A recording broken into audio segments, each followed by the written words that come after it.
नई नवेली दुल्हन थी। रोज किसी न किसी का आना जाना लगा रहता। वो बैठकर बड़ी चतुराई से बातें करती और मैं उनमें छुपी उस भोली भाली महिला को खोजने की कोशिश।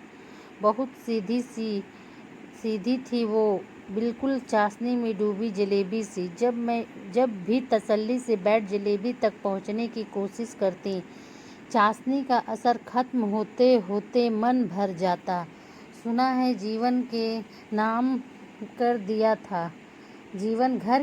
कर दिया था। ना कहीं निकलना, ना किसी से मिलना, ना ज़्यादा किसी से मतलब। सीधी साधी, पति और बच्चों के लिए करने में आनंद लेने वाली वो भली और उसका घर भला, ऐसा ये कहते थे। मैं सुगंधा उनके सीधेपन को शादी के इतने समय बीतने भी समझ ही ना पाई। आज बस एक ही वाक्य उनकी विशेषता में निकलता है, सीधी है, सीधी बनने का नाटक करती हैं, बेवकूफ़ या अति चतुर।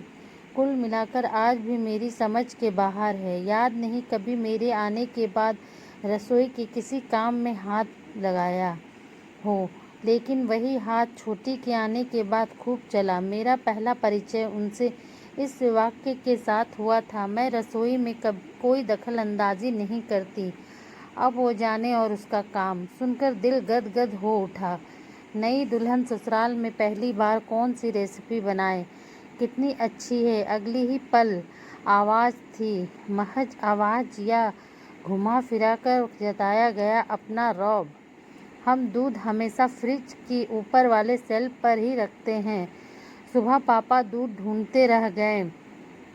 तुम सुबह चीनी का डब्बा भी ना जाने कहाँ रख गई थी। पापा को दूध फीका ही पीना पड़ा। दूध जगह पर रख डिब्बे की तरफ नज़र घुमाई, सामने ही तो है। कह नहीं पाई कि साइज के हिसाब से अरेंज किए हैं। चीनी पत्ती के बीच 2 दालें आ गई थीं। नई नवेली दुल्हन थी। रोज किसी न किसी का आना जाना लगा रहता। वो बैठकर बड़ी चतुराई से बातें करती और मैं उनमें छुपी उस भोली भाली महिला को खोजने की गौर कर रही थी। जब भी कोई मिलने आता है, उनकी हर बात के बीच एक प्रश्न कॉमन रहता है, आइए आइए, बहुत दूर से आई हैं, थक गई होंगी। हाँ, समय लग ही जाता है। अरे अरे, 2 बस बदल ली होंगी। हाँ, सरोजनी नगर से दूसरी पकड़ी।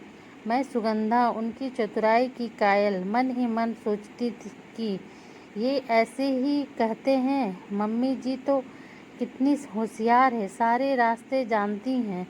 बैठे बैठे शासन चलाने का हुनर भी। वही कॉमन प्रश्न 3 दिन से हर एक से रिपीट होता। आज मैं तीसरी बार सुन रही थी, आइए आइए, कैसी हैं, रास्ते में परेशानी तो नहीं हुई? दूर भी तो है, 2 बस बदलनी पड़ी होगी। नहीं नहीं भाभी जी, हमारा घर ज़्यादा दूर ना है, बस रिक्शों कियो और पहुंच गए। तुम्हारे तो भाई साहब के साथ आए दिन आनो होते हो। खैर, तुम्हारो दोस्त ना हो।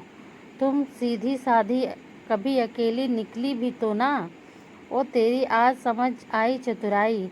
ये रास्ता जानती नहीं है, 2 बस बदलनी पड़ी होगी तो इनका तकिया कलाम है, जो मुझे अज्ञानी के सामने इन्हें चतुर दिखाने में सफल रहा। अब नित्य नई सीधेपन की बातों के बीच जिंदगी नए और हसीन पलों को भी जी रही थी। आज पकोड़े क्या बने, लगा खाने से ज़्यादा नमक कम ज़्यादा की रामायण हो गई। जिंदगी की इन्हीं छोटी बड़ी बातों को लेकर वक्त बीतता रहा। कई बदलाव उनमें भी आए, कई मुझमें भी। ससुर जी के चले जाने से घर में एक रिक्तता थी। लगता था कि वो भी घर के और सदस्यों से ज़्यादा मैं महसूस कर रही थी। होती भी क्यों नहीं, बड़े प्यार से बहू बनाकर लाए थे।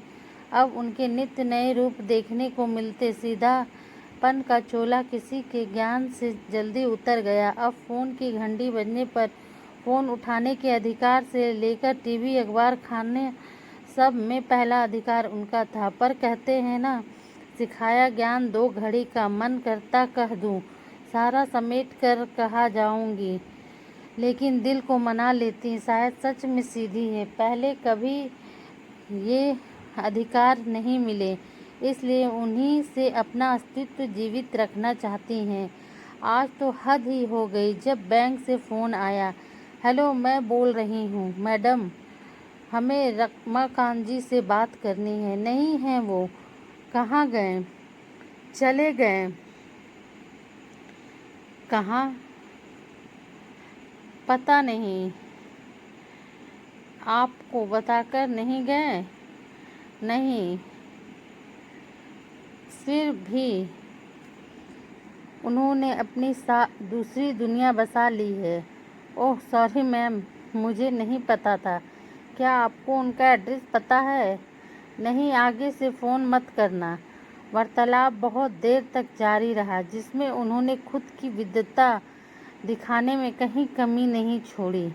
उनकी बातें सुनकर हमारा भी दुख के बदले हंसी से पेट दर्द हो रहा था।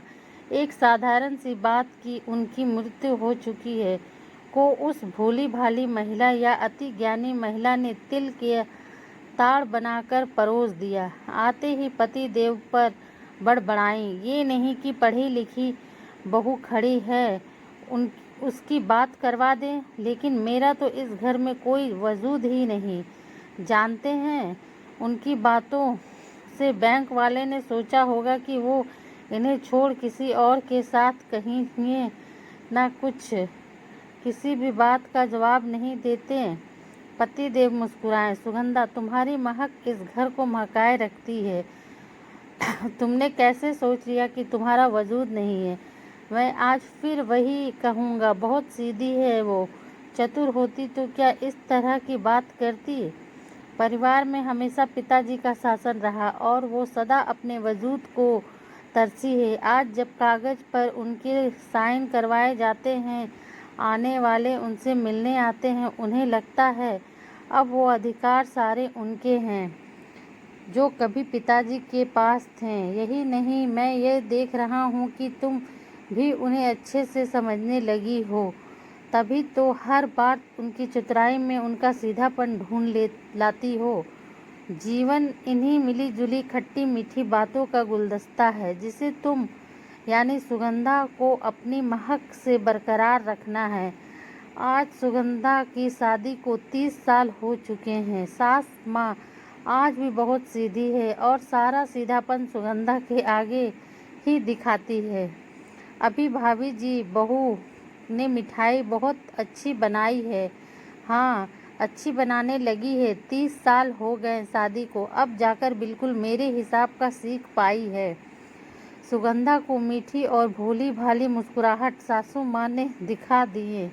सास बहू के रिश्तों को मिल रही है नई परिभाषा। सुगंधा आज भी वही उलझी थी, ये सीधी है या सीधेपन का नाटक करती हैं या चतुर है। सारी सोच परे रख मंद ही मंद मुस्कुराई। ये भी ना सच में सीधी है, चाशनी में लिपटी जलेबी सी, कभी नहीं बदलेंगी। ये है सास बहू की एक खट्टी मीठी सी कहानी। आपको ये स्टोरी कैसी लगी प्लीज़ कमेंट करके मुझे बताएं और प्लीज़ चैनल को लाइक शेयर एंड सब्सक्राइब ज़रूर करें। Thanks for watching Tabassum voice channel.